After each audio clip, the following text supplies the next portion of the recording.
imo-monitor natin yung paglalagay ng mga campaign materials ng ating mga kababayan at syempre yung pagkilos at pag-iikot po nila. Magbabantay ang Commission on Elections at Philippine National Police sa opisyal na pagsisimula ng campaign period bukas October 19. Ayon kay Chairman George Erwin Garcia, kabilang sa mahigpit nilang imo-monitor ang tamang paglalagay ng campaign posters at sukat o laki nito. Batay sa inilabas na panuntunan ng COMELEC, dapat nasa common poster areas lang ang mga ito at nasa 2 by 3 feet ang sukat.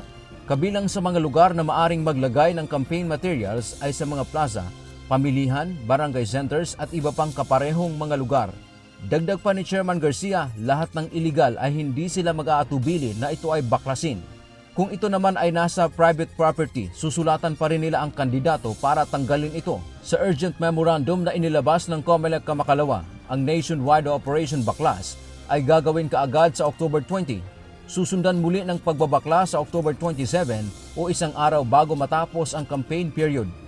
Yung ating pong task force on premature campaigning ay kahapon po kinumbinsin na natin ng Commission and Bank na dagdagan pa sila ng trabaho. So yung kanilang yung premature campaigning task force, nilagyan na rin namin ng trabaho na sila rin po ang in charge para sa Operation Baklas at the same time para sa mismong pagtupad ng campaigning rules natin. Kaugnay naman ng illegal na campaign posters o premature campaigning, maglalabas ang COMELEC ng mga disqualification case na may desisyon na bago ang eleksyon. Hindi rin anya papayagan ng komisyon na makaupo sa pwesto ang may nakabinbing reklamong diskwalifikasyon.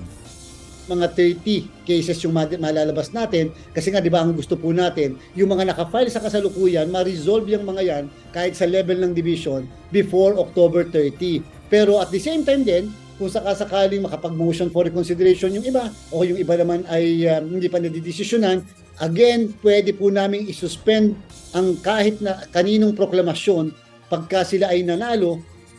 Samantala, inihayag ni Chairman Garcia na mahigit 100 na ang mga kandidato na umatras sa probinsya ng Abra, subalit wala pang malinaw na dahilan ng kanilang pag-urong ng kandidatura. Talagang umaayaw.